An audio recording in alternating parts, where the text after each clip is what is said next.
This is a double-acting marine steam engine from about the 1880s, early 1890s that has the Stephenson Link on it.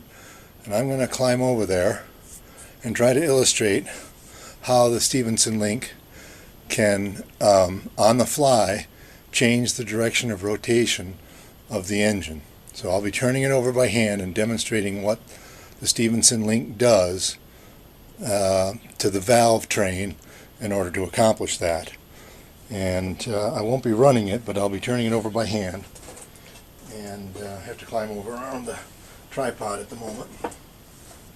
This is the engine. The cylinder is up here. There's a piston in there, double acting, so steam comes in at the top and the bottom, at alternate times. And it gives you, twice the horsepower that way than if it were just a single acting. And this is the steam chest, everything behind this plate here. And there's a D slide valve in there. It's a D, it's up against, and there's ports there. And it's a D-shaped valve. It looks like a D from a side view. Well, if you were to do it this way, it would look like a D. And then there's ports in there that go into the cylinder, like my 3 fingers. And it exposes those ports at various times. And also the D valve allows steam to exhaust out through this hole, into the steam chest and out through this hole here. Steam comes in here, goes either to the top or the bottom, and then is exhausted this way. The valve is moved by an eccentric. There are actually 2 eccentrics on the same shaft. And I'll rotate this. For now, I'll just do everything clockwise. I'm rotating clockwise, and if you look right here, you'll see 2 eccentrics going like this. You can see them right in there. Well, the trick of this motion is that George Stephenson invented in the year 1800 is that this eccentric drives the valve through the eccentric rod here, up through here, and if you'll notice, that's directly in line with the valve. See, if I hold that in position like this, that's directly in line with the valve. So I'm running off of the rear eccentric.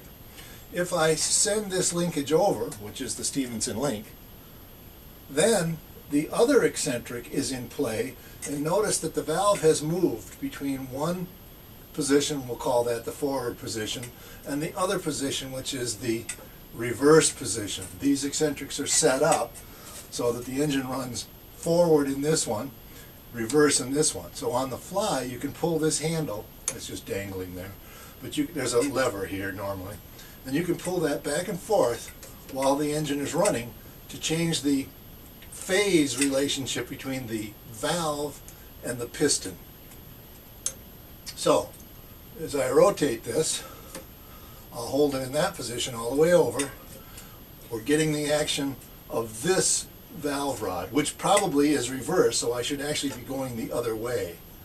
The engine would then be going in this direction. As you bring it to here, which is about in the middle, you're getting action from this eccentric and this eccentric, and you essentially have a teeter-totter where the valve hardly moves at all. No matter which way I rotate this, the valve doesn't move in its full motion. And what that does is the engine will actually just do this. It'll just oscillate in neutral. It'll just go back and forth, back and forth. As you get to this side, then you're back in the full motion with the rear eccentric, which is, let's just say this is the forward direction. So that's the thing. This can be done on the fly. The engine will react to it immediately as you move this.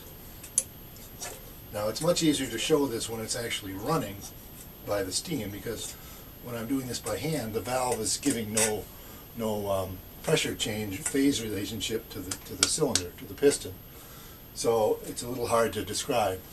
But that's the linkage that does it. You have 2 eccentrics, one's for forward, one's for reverse, and then a link in between where you can slide from one position to the other.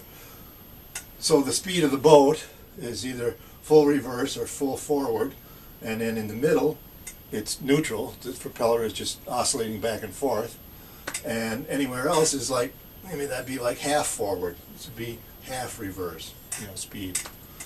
So that's it. That's how it works. And too bad I don't have a source of air down here enough to run this. This is approximately a 3 horsepower engine. So anyhow, that's how it works.